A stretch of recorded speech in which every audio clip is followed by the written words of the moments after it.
पुणे जमीन गैरव्यवहार प्रकरणी तपासासाठी विकास खारगेंच्या अध्यक्षतेखाली समिती स्थापन. समितीला 1 महिन्यात अहवाल सादर करावा लागणार. अहवालानंतर कारवाई होणार. बावनकुळेंची माहिती.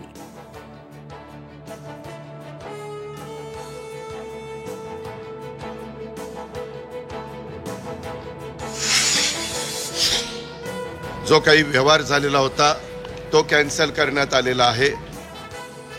पुण्यातील कोरेगाव पार्क जमीन व्यवहार अखेर रद्द. उपमुख्यमंत्री अजित पवारांची घोषणा. झी 24 तासच्या बातमीचा महा इम्पॅक्ट.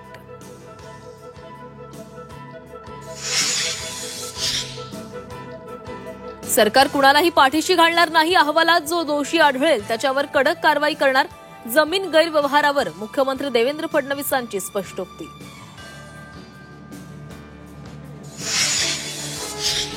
जिल्हा परिषद निवडणुकांच्या तारखा येत्या 2 आठवड्यांमध्ये जाहीर होण्याची शक्यता. निवडणूक आयोगाकडून निवडणुकीची तयारी सुरू.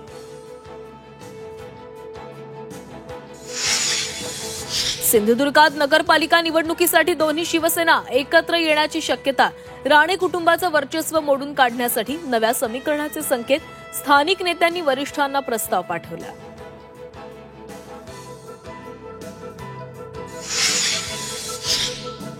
मुंबई उमेदवार निश्चितीसाठी भाजपचा पॅटर्न ठरला. तरुण चेहऱ्यांकडे भाजपचं विशेष लक्ष. चांगली कामगिरी असलेल्यांनाच मिळणार उमेदवारी. नेमलेले निरीक्षक तयार करणार रिपोर्ट कार्ड.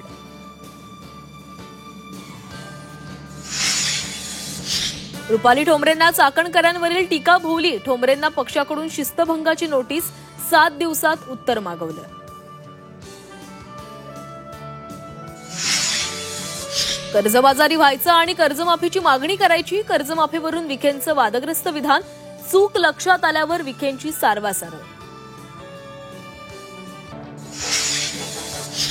खुर्चीसाठी भांडणाऱ्या शोभा मधाळे अनिश्चित काळासाठी निलंबित. गडकरींसमोर सहकाऱ्यासोबत भांडण भोवलं. भांडणाचा व्हिडिओ झाला होता व्हायरल.